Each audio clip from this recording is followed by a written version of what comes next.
Digital Congo, la télévision numérique.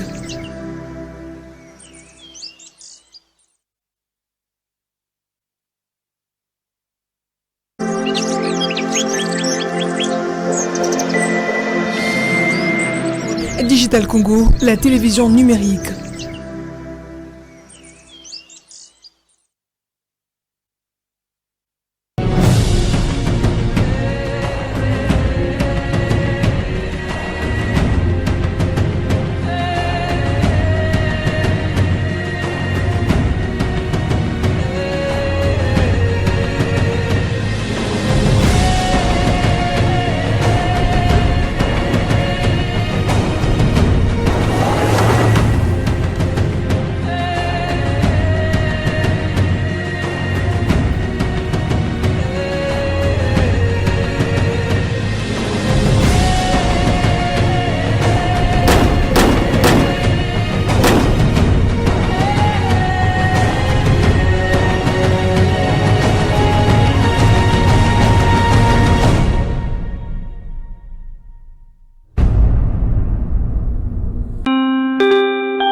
Mesdames et messieurs, merci de votre fidélité à Digital Congo. Bienvenue dans votre journal de Voici les titres. La main tendue du président Félix Tshisekedi à son homologue rwandais Paul Kagame pour faire une paix de braves. En marge du forum Global Gateway à Bruxelles en Belgique, les réactions ne cessent de tomber pour la coalition Lamuka à travers ce porte-parole presse impayé. C'est une humiliation car la paix doit se faire d'abord à l'interne à travers un dialogue sincère proposé par la 5OSCC avant d'aller parler avec le président Paul Kagame, le parrain de l'AFC M23.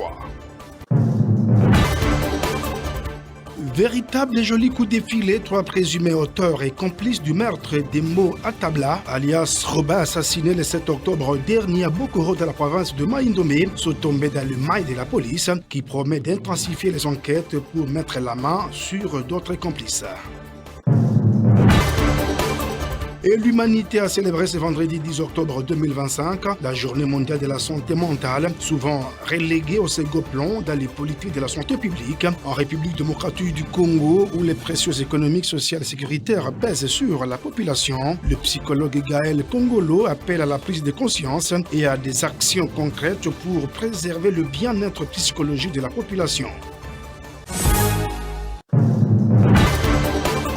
Mesdames et messieurs, merci de votre fidélité à Digital Congo. Bienvenue dans votre journal de Voici les titres. La main tendue du président Félix Tshisekedi à son homologue rwandais Paul Kagame pour faire une paix de braves. En marge du forum Global Gateway à Bruxelles en Belgique, les réactions ne cessent de tomber pour la coalition Lamuka à travers ce porte-parole presse impayé. C'est une humiliation car la paix doit se faire d'abord à l'interne à travers un dialogue sincère proposé par la 5OSCC avant d'aller parler avec le président Paul Kagame, le parrain de l'AFC M23. Véritable et joli coup de filet, 3 présumés auteurs et complices du meurtre d'Emo Atabla, alias Robin, assassiné le 7 octobre dernier à Bokoro de la province de Maïndomé, sont tombés dans le mail de la police qui promet d'intensifier les enquêtes pour mettre la main sur d'autres complices. Et l'humanité a célébré ce vendredi 10 octobre 2025 la journée mondiale de la santé mentale, souvent reléguée au second plan dans les politiques de la santé publique. En République démocratique du Congo, où les pressions économiques, sociales et sécuritaires pèsent sur la population, le psychologue Gaël Kongolo appelle à la prise de conscience et à des actions concrètes pour préserver le bien-être psychologique de la population.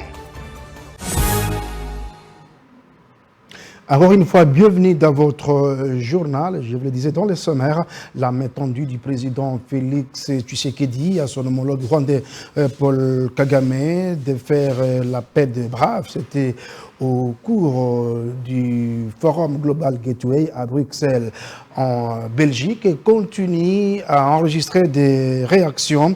C'est le cas par exemple de Lamouka pour la coalition Lamouka de Martin Fayoulou à travers ce porte-parole Presse Mpengue. C'est une humiliation car la paix doit se faire d'abord en République démocratique du Congo à travers les dialogues national sincères initiés par la CENCO SCC et cela avant d'aller dialoguer avec Paul Kagame qui est le parrain de l'AFC AM 23. Je vous propose de suivre après à Saint-Pégué.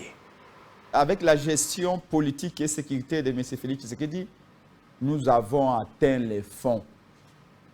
Donc, nous devons nous préparer à remonter. Et pour remonter, nous de la coalition Lamouka et de la DD Congo, nous exhortons M. Félix Tshisekedi de rentrer vite au pays.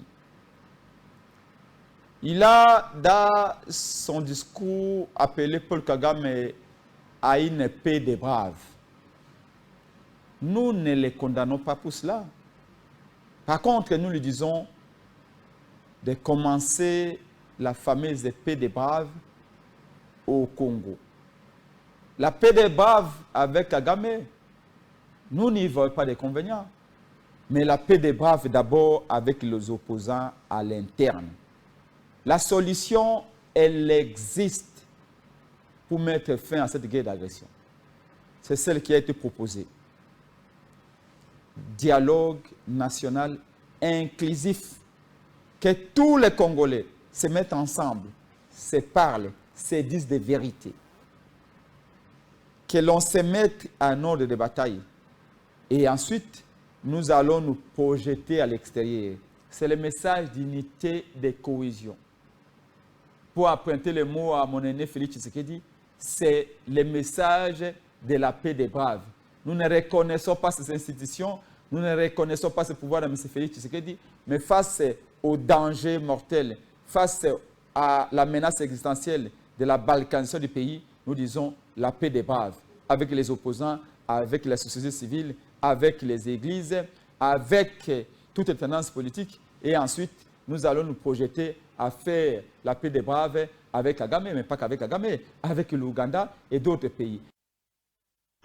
Et la première ministre de la République démocratique du Congo, Judith Suminwa, a procédé hier jeudi à l'ouverture du Forum national des droits humains en République démocratique du Congo. Le progrès réalisé par la RDC dans ce secteur a été vanté par la chef du gouvernement, entre autres la gratuité de l'enseignement des bases en République démocratique du Congo, la couverture santé universelle et la promotion de la parité. Reportage avec Anita Mwati. La première ministre Judith Suminwa Tuluka a procédé ce jeudi au nom du chef de l'État, Félix Antoine Tshisekedi Tshilombo, à l'ouverture des travaux de la première édition du Forum national de droits humains, organisé au Palais du Peuple. Cet événement marque une étape inédite dans la promotion et la protection de droits fondamentaux en République démocratique du Congo. Évoquant les avancées déjà enregistrées, elle a cité entre autres la gratuité de l'enseignement primaire, la couverture santé universelle, la gratuité des soins de maternité, la promotion de la parité hommes et femmes, la protection de personnes vivant avec un handicap et la défense de droits de peuples autochtones pygmées. Judith Suminwa a également mis en avant des chantiers prioritaires dont la mise en œuvre de la justice transitionnelle et les plaidoyers pour la reconnaissance internationale du Génocide. La mise en œuvre effective de la justice transitionnelle constitue une étape clé pour apaiser les blessures du passé, reconnaître le faux, réparer les préjudices et instaurer une paix durable. Ce forum n'est pas seulement un espace de dialogue, mais c'est aussi une plateforme d'action, de sensibilisation et de responsabilisation essentielle pour faire avancer notre pays sur la voie du respect universel des droits de l'homme. Qu'il me soit permis de souligner que la protection et la promotion des droits humains sont au cœur de notre vision de développement et de cohésion nationale. Les ministres des droits humains, Samuel Mbemba, a pour sa part souligné que ces forums marquent les débuts d'une collaboration renforcée entre le pouvoir public et la société civile. Comment expliquer le silence du monde quand 10 millions de Congolais sont massacrés, 10 millions de victimes survivantes, parmi lesquelles les femmes violées, les enfants devenus orphelins, des personnes devenues handicapées physiques, des déplacés internes et des exilés. Avec ces forums, les gouvernements réaffirment sa volonté de bâtir une société plus juste, respectueuse des droits de chaque citoyen et de consolider l'image de la RDC comme un véritable état de droit, conformément aux principes directeurs du programme d'action du gouvernement. Et véritable joli coup de filet, 3 présumés auteurs et complices du meurtre d'Embo Atabla, alias Roba, assassinés le 7 octobre dernier à Bokoro de la province de Maïndomé, sont tombés dans le mail de la police qui promet d'intensifier les enquêtes pour mettre la main sur d'autres complices. Suivez. 24 heures du temps ont suffi pour le commandant du commissariat de la police nationale congolaise de Bokoro, que dirige le commissaire principal Eric Daniel Matabaro Magambo, de mettre la main sur 3 présumés auteurs et complices du meurtre de M. Mbo Atabla alias Roba, survenu la nuit du mardi 7 octobre 2025 dans la commune rurale de Bokoro. Et c'est grâce au professionnalisme de cet officier et au respect des instructions lui données par sa hiérarchie sous la commande du commissaire divisionnaire adjoint Pades Mouroula Mwenze. Selon le commandant du commissariat de la police nationale congolaise de Bokoro, le service de sécurité sont sur terrain pour des enquêtes afin de mettre hors état de nuire tous ceux qui sont cités dans cette affaire, puis le déférer devant la justice. tokende na baenquête et puis tokotisaki bato na terrain po badétecte balanda tozwaki mwasi wana actrice ya problème na zemi. Vous pouvez vous rendre compte, nous avons un zemi mais azosala bamakambo mosusu c'est regrettable. Alors to récupérer pe na mobali oyo abomaki mobali ya makambo wana na quelques bato pe bazali. Mais les dossiers en cours, les OPJ sont en train de travailler. Les services de renseignement pe bazana na terrain pour que na ba kombo mosusu tozui tokozala na ba recherche na bon. Interrogés, le présumé auteur de cet acte criminel ont reconnu le fait. mbali na kikosi tena kanyi mwasi nanga muta siko na mobuda nanga la muto na kona boto ile akila mbali koleza la komiti ipe muta za muto nanga za papa nanga ina force te kwa ukangai ba uti dunia ba yogo ba babini kama ngoni so rekate akanyi mwasa muta buta na musaka ya bali bobeta yewa nanga na mulu moso na kimi nanga na kina siko bomi muta ba tangi bon net ninyi muta kufi leta avara décision na mais pour nanga ina dini fana kata makambo pour nanga na mona ki personne on nga na yebi milimo na papier richwana mais papier richa telema ki atiba ki mukwana akutolinga na génération moko boye babenji débat yena ya stiki bato musu ba ko profiter na si kaza msarta ya akangi nga mbutana na so yingine po abaki nga neto sila awo ya kocha elle ko ya zevo sande. Selon les informations recueillies sur place, l'infidélité serait à la base de ces macabres ayant coûté la vie à 2 personnes, dont un Bantou et une femme peuple autochtone pygmée, avec 2 personnes grièvement blessées et une centaine de maisons brûlées. Rendons-nous en Ituri où les armes continuent à exécuter l'hymne de la mort. Au moins 5 villages du groupement Louvangiré en chefferie des Baémanor dans le territoire d'Ndjougou se sont vidés de leurs habitants depuis mercredi dernier suite à la présence des miliciens de la Codeco accusés d'avoir tué 8 civils. On dit que la société civile locale, parlant de ses membres, Charité Banza, qui a ajouté que ces miliciens se disent être à la recherche des combattants de l'autre milice appelée CRP. Nous y reviendrons avec force et détail dans nos prochaines éditions. Et la décentralisation bégaye encore en République démocratique du Congo avec des conflits entre les assemblées provinciales et les gouvernements provinciaux avec des motions et des pétitions intempestives qui impactent négativement le développement. Le conseil spécial du chef de l'État en matière de sécurité, Eberande Kolongele, joue au sapeur-pompier pour calmer la tension qui secoue l'Assemblée provinciale et le gouvernement provincial de Kinshasa, en réunissant le gouverneur Daniel Bumba, le vice-gouverneur Edi Eyeli et les membres du bureau de l'Assemblée provinciale. À la fin de cette rencontre, les forces politiques représentées au sein de l'Assemblée provinciale de Kinshasa ont convenu de retirer leurs initiatives sur l'interpellation du gouverneur Daniel Bumba et la résolution visant la déchéance de la vice-présidente de cet organe délibérant. Et signature ce vendredi 10 octobre 2025 à Kinshasa de protocole d'accord entre la radio-télévision nationale congolaise et RTNC et les distributeurs sur les télédistributeurs, voulais-je dire, sur la réception de la redevance sur les appareils récepteurs et d'émissions audiovisuelles sous la supervision du ministre de la Communication et Médias, porte-parole du gouvernement, Patrick Mouyaya, reportage avec John Zati et Jacques Aboy. En présence du ministre de la Communication et Médias, Patrick Mouyaya Katembwe, la directrice générale de la radio-télévision nationale congolaise RTNC, Sylvie Elengue, appose sa signature. C'est le protocole d'accord liant son entreprise aux télédistributeurs sur la perception de la redevance sur les appareils récepteurs d'émissions audiovisuelles. Cette signature intervient consécutivement à la communication du président de la République lors de la 13e réunion du Conseil de ministres sur le rapport circonstancié sur l'effectivité de la collecte de la redevance sur les appareils récepteurs d'émissions audiovisuelles. Communication qui avait permis au gouvernement, à travers le ministère de la Communication et Médias, d'approfondir la question en commission, ce qui fera l'objet d'une décision adoptée lors du 53e réunion du Conseil des ministres tenue le 25 juillet 2025. D'après les conclusions, il fallait notamment rendre effective la collecte de la redevance audiovisuelle par les télédistributeurs à travers la signature de protocoles d'accord avec la RTNC, la Direction générale des impôts, DGI,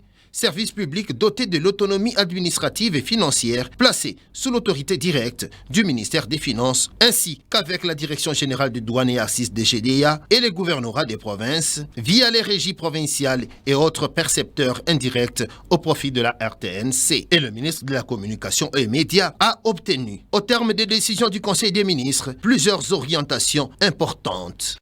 Nous avons engagé une réforme pragmatique de modalités des perceptions en proposant un cadre plus optimal, mieux intégré au circuit existant et fondé sur la co-responsabilité des acteurs privés. À l'issue d'un dialogue constructif avec les télédistributeurs qui a pris beaucoup de temps, nous avons abouti à un mécanisme réaliste avec un taux initial réduit de 2,4% appliqué à la collecte effective en substitution des 10% initialement prévus. La directrice générale de la RTNC, Sylvie Elengue, a salué l'implication du chef de l'État et du ministre de la Communication et Médias. C'est un moment très important pour la vie de la RTNC. Nous avons amorcé un pas décisif dans la matérialisation de la collecte de la redevance à travers la signature de ces protocoles d'accord avec les télédistributeurs.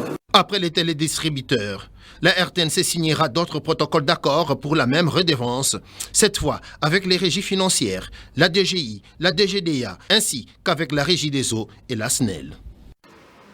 Et parlons santé dans cette édition. L'humanité a célébré ce 10 octobre 2025 la journée mondiale de la santé mentale, souvent reléguée au second plan dans les politiques de la santé publique.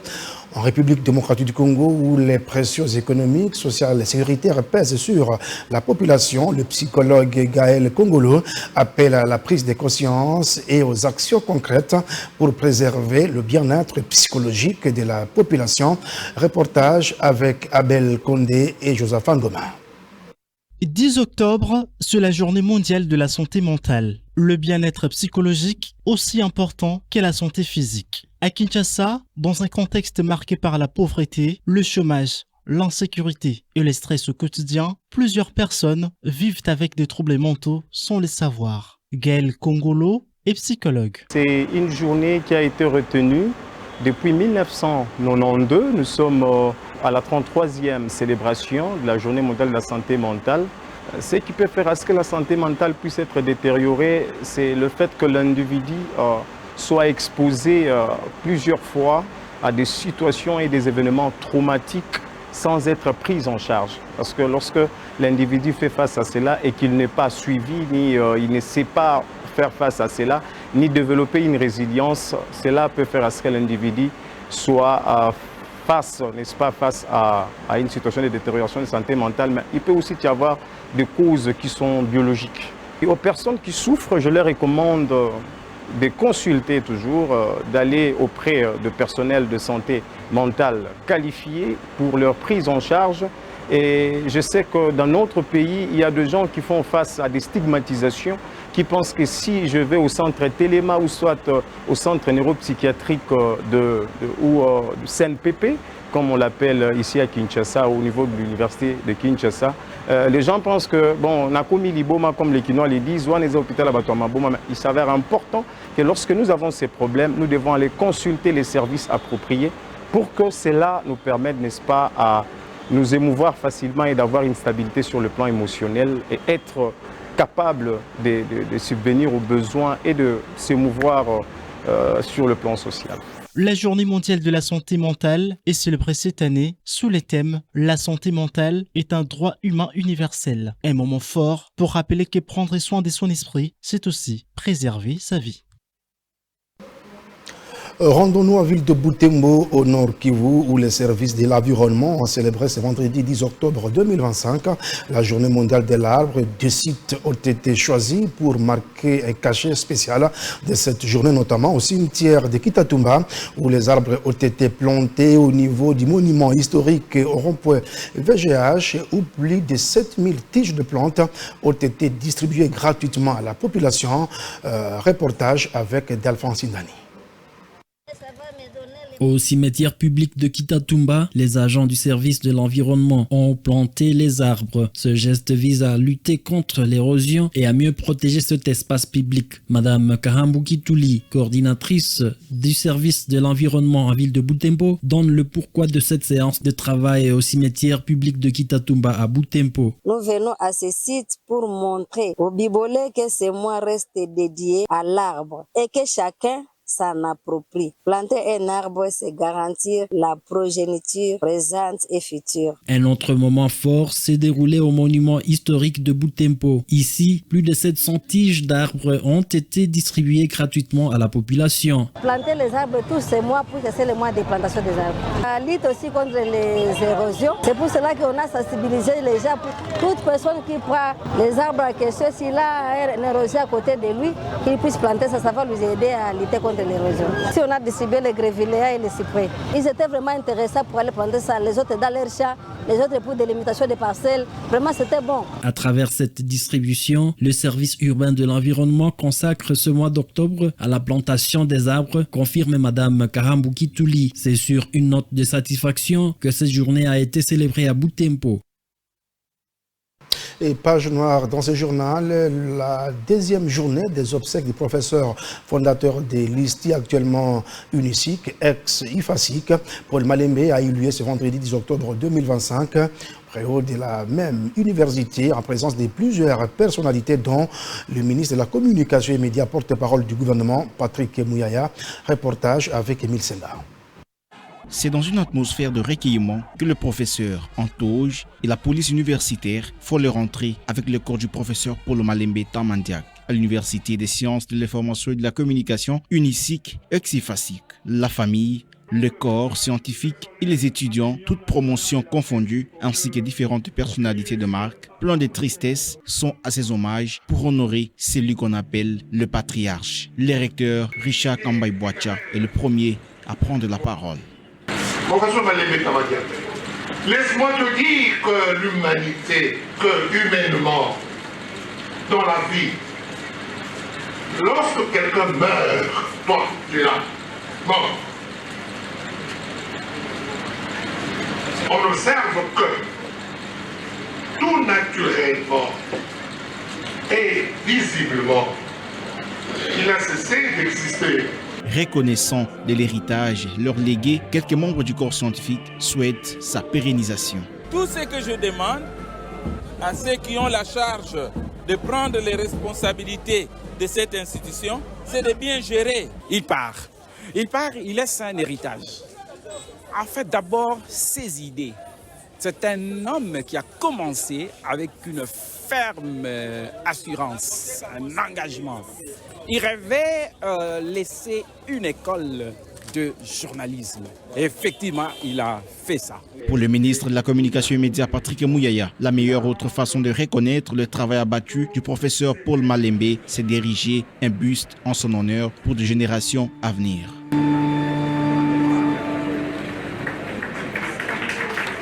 Après l'UNICIC ex-IFACIC, le cortège se dirige à la RTNC, Radio-Télévision Nationale Congolaise, pour les hommages institutionnels. L'inhumation du professeur Paul Malembe Tamandiak interviendra ce samedi 11 octobre 2025 au cimetière Les Repos du Soldat, récemment inauguré par le chef de l'État lors de l'enterrement du général Peter Chirimwami. Mais bien avant, le dernier hommage officiel sera rendu au professeur Malembe au Palais du Peuple.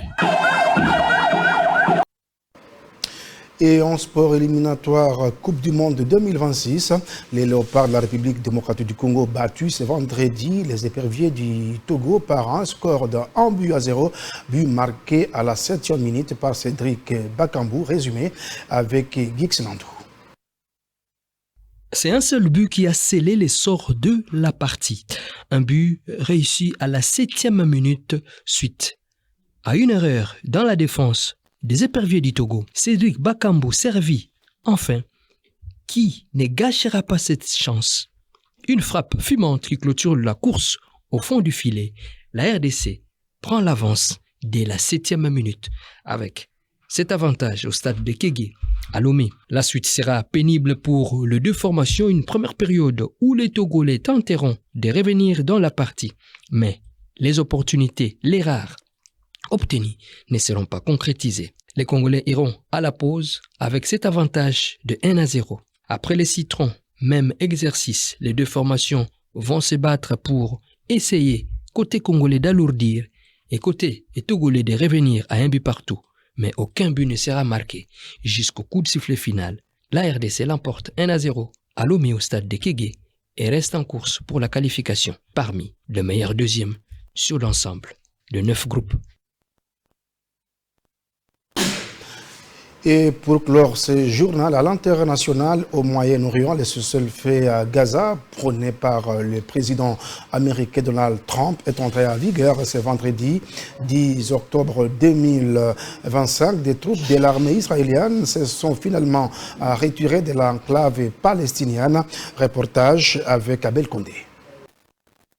Les armes se sont tuées à Gaza, en signal fort que la paix s'impose progressivement sur l'enclave palestinienne. Ce vendredi à 11h, heure de Paris, l'armée israélienne a annoncé que les cessez-le-feu prônés par le président américain Donald Trump étaient entrés en vigueur. L'État hébreu a indiqué plutôt avoir approuvé la première phase de l'accord de cessez-le-feu à Gaza et de libération des otages après des fortes pressions des locataires de la Maison-Blanche pour mettre fin à la guerre. Le premier ministre israélien Benjamin Netanyahou a déclaré ce même vendredi que 20 des otages détenus par le Hamas à Gaza sont vivants contre 28 qui ont déjà perdu la vie. Par ailleurs, le poste frontière de Rafah entre Gaza et l'Égypte ouvrira le mardi 14 octobre. Selon Rome, la mission de surveillance de l'Union européenne y sera de nouveau déployée après le cessez-le-feu. Le cessez-le-feu à Gaza est un ouf de soulagement pour des milliers de Palestiniens qui avaient déjà fui la ville. Ce vendredi, nombreux d'entre eux ont signé leur retour dans l'espoir de recommencer une nouvelle vie. Depuis les débuts de la guerre, le 7 octobre 2023, plus de 67 000 personnes ont été tuées à Gaza et plus de 169 000 blessés, sans compter un nombre incalculable d'infrastructures détruites.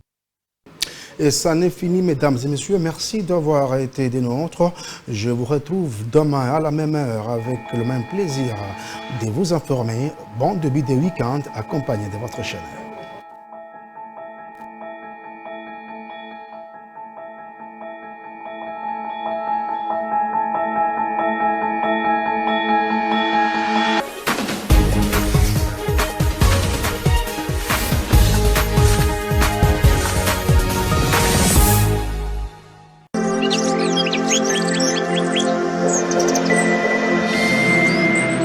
Digital Congo, la télévision numérique.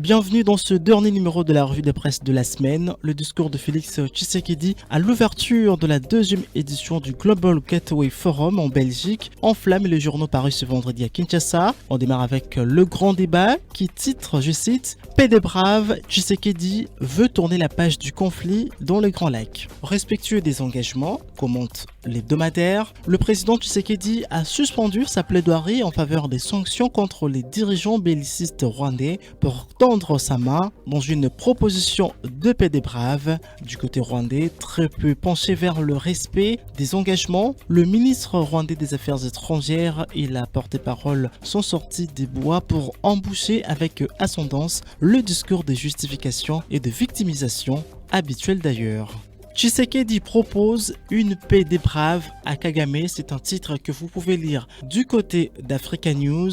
Le tri-hebdomadaire africain rapporte qu'à Bruxelles, Félix Tshisekedi a surpris son audience en s'adressant directement à Paul Kagame pour plaider en faveur de la paix, exigeant le retrait des troupes du M23 soutenues par le Rwanda. Lors du Global Gateway Forum 2025, jeudi dans la capitale belge, Tshisekedi a pris la parole en tant que défenseur de la paix, s'adressant à de nombreux dirigeants mondiaux. Il a directement appelé Kagame à agir pour mettre un terme aux tensions croissantes, tout en montrant sa volonté de suspendre toute demande de sanctions contre le Rwanda jusqu'à ce que Kagame réponde « Je préfère pour le moment retarder mon appel aux sanctions contre le Rwanda en attendant une réponse du président Kagame à ma demande », a-t-il déclaré, des propos repris dans les colonnes du tabloïd. Pour le président de la République, cité cette fois dans les colonnes de la prospérité, l'histoire nous jugera, mais il n'est pas trop tard pour bien faire. C'est pour cela que je prends à témoin ce forum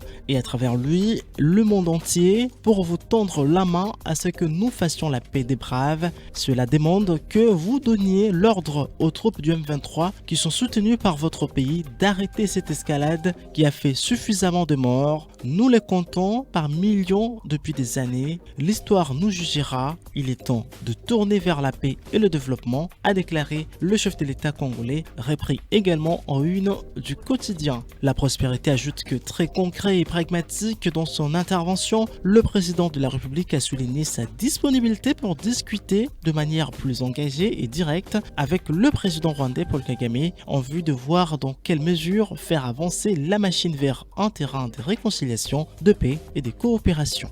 Et alors que ce discours de Félix Tshisekedi fait l'objet des critiques pour la plupart négatives, sa porte-parole Tina Salama a eu à clarifier les choses, fait observer la percée. Réagissant à la déclaration du chef de l'État à Bruxelles, écrit le journal, Tina Salama, porte-parole du président de la République, a rappelé la ligne diplomatique constante du président congolais. Depuis son compte X, signale la percée, elle a affirmé que le président de la République a toujours tendu sa main à tous les pays voisins, y compris le Rwanda, pour asseoir des relations de bon voisinage et des coopérations. Dès son accession à la magistrature suprême, le président de la République a systématiquement tendu la main à tous ses voisins, y compris le Rwanda, pour asseoir des relations de bon voisinage et de coopération, a-t-elle déclaré, en soulignant que seul le dialogue reste la méthode privilégiée de Félix Tshisekedi pour la résolution des différends.